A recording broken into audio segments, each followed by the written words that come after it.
Hi, I'm Michael Goodman from CEntrance. We're here at CanJam premiering a couple of very interesting new products. Maybe we can just go to a slightly smaller, quieter spot rather, and just get some more detail on the products. Happy to do that. Thanks. Hi, again, I'm Michael Goodman. I'm happy to present a couple of really interesting products here.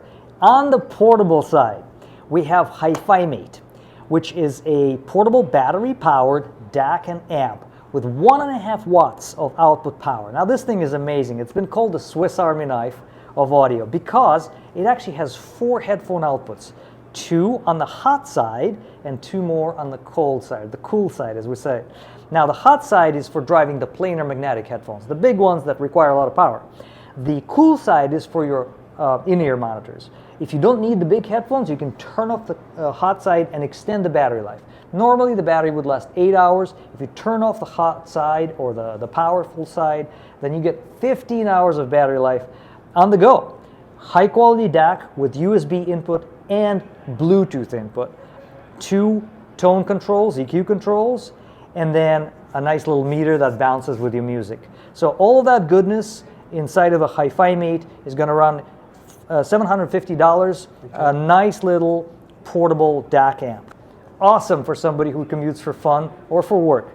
Now, if you are using planar magnetic headphones that require more power, then we're offering a nice little amp that goes along with the DAC Mini, or can be used just with a DAP. This is called Ampersand. Ampersand now offers 6 watts of power on the go. This is unheard of. This is huge. Now 6 watts in balanced configuration or unbalanced, right? You can connect XLR headphones or 6.3 millimeter headphones. It's got also the 4 millimeter Pentacon connector on the input and the output. So this is an analog only product, just a high quality amp. Also $750, called Ampersand from CEntrance. All right, and on the desktop side, we have this amazing product called the DAC Mini. Now, why DAC Mini? Because it pairs up with a Mac Mini. Mac Mini computer used by a lot of creatives to produce content. So we're talking about video editors, we're talking about music production people, musicians, composers. But the problem is there's no way to get high quality audio out of the Mac Mini. We're solving that problem by giving you a DAC Mini. DAC Mini has 2 XLR connectors, professional connectors that can run to speakers, RCA outputs, and obviously headphone outputs, right? Professional, high-quality headphone outputs.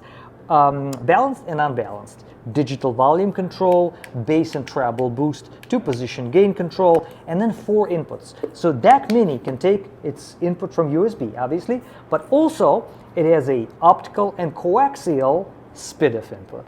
And that's not all. It also has a Bluetooth input, so 4 inputs altogether. Bluetooth input allows you to stream music to the DAC Mini from your phone without even connecting any wires. How cool is that? So 4 inputs, 1.5 watts of portable power, stacks really nicely with a Mac Mini, creating a little desktop stereo system for those people who like to work and listen to music for fun or for work. DAC Mini is going to be shipping soon, and the price tag is $2,000. Thank you so much. I'm Michael Goodman, and this is CEntrance. So Fang, so you're back in New York. It's been a couple of years since you've been here. That's right? Yes. This business actually started from 2005 in New York City.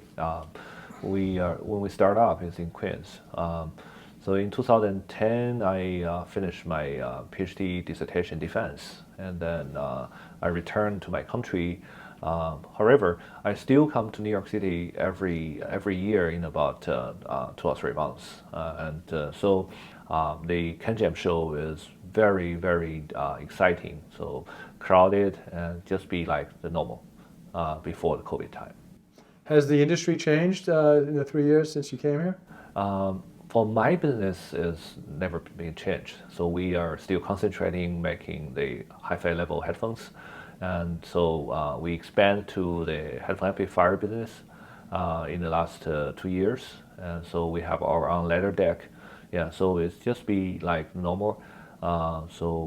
We open up several factories to different parts so that we did not be affected by the supply chain problem. So the price still be the same. We didn't increase the overprice.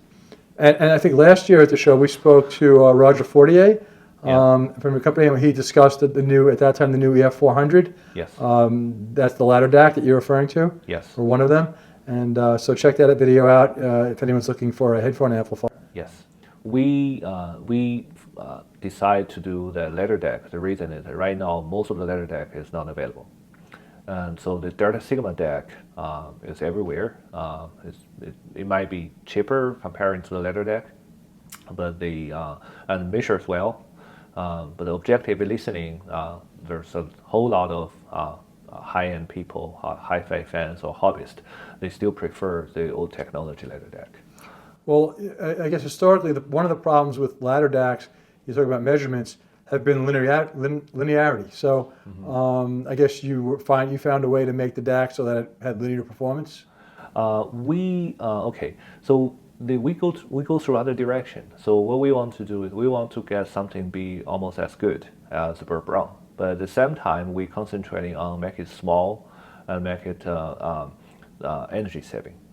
So remember a long time ago, those ladder DAC chips cost like 1 watts, 2 watts, so it's very energy hungry, like Philips DAC or Burr Brown DAC. For the headphone business or the headphone amplifier or the wireless headphones, they actually need to make it small, and then require less energy. So our direction is we actually make the measurement be almost as good or slightly better than the previous Burr Brown chips, and at the same time our energy costing is only like 10% of the previous chips. So you prefer the sound of the ladder DAC? I prefer the sound very much. Since I was young, I always like to listen to music with ladder DAC. Okay. And I understand you guys have some new products here at the show today. Yes, we have the EF600. Yeah, it is this amplifier. This is the new headphone amplifier we bring today. But this one is a headphone amplifier with a balance output, 4.4 watts per channel. Okay. At the same time, it also works as a DAC, as a USB DAC, Bluetooth DAC, and they also can take SPDIF. There's a balance output, the line out, line in, balance out, balance line out, balance line in, and there are for the headphones we also have the balanced. It's a full balance things. It's DAC inside is a new generation called Himalaya Pro. The previous one was called Himalaya. So the Himalaya Pro actually measures better comparing to the old generation Himalaya, and also its objective listening is also better. The industrial design is also be very interesting. So this can also work. This is tiny, small, and can also work as a headphone stand. So very little space, and then also it saves the space for that. It's a place to put the headphones. Yes. Brilliant. Yeah, and it's also be pretty heavy and pretty stable. And there's a real transformer in the bottom. Okay. Yeah. What's the price point on that? It is $800. Okay. Yeah. Very good. And what are the new products that you have at the show today? Yeah, we also have two different headphones. One is the closed back over-the-ear planar headphones called audiophile. The audiophile, the name comes from audi means hear or listen, and vina is an ancient instrument like ancient guitar. So from the name you can tell that it's for the music studios. It's a close back. The reason is that when you're doing a record, right, the microphone might be affected by the open back headphones. So we make it so we have to, for most of the situation, we have to use the closed back headphones in the studio. However, the closed back headphones got an issue with the soundstage. The soundstage is normally very narrow comparing to the open backs. Is really be a problem. So we actually spend a lot of time, a lot of energy on solving that problem. So the audiophile is with a large wooden ear cup. It can supply almost as big soundstage as open back headphones. And what's the price point on that? That is $2,000. Okay. Yeah. Can this amp that you have here, can that drive all your headphones? Yes. The amplifier EF600 can supply 4.4 watts per channel output. So it can drive most of the headphones, including some very low efficiency headphones. Fantastic. And then you had another product, I believe? Yes, I have the Savannah. The Savannah is a in-the-ear monitor with cable. That one is MSRP is like $2,000, and it is a high-end model with a brass material in the front panel. Brass is a metal that commonly you can find it in the instrument, making the instruments. So they acoustically benefit a lot. But the rear panel is aluminum, so the inside is heavier, which actually helps the earphone to stay in the ear. Okay. Very good. And the price point on It's that? $2,000. Oh, 2000. Okay, great. Yeah. Thank you very much, Howard.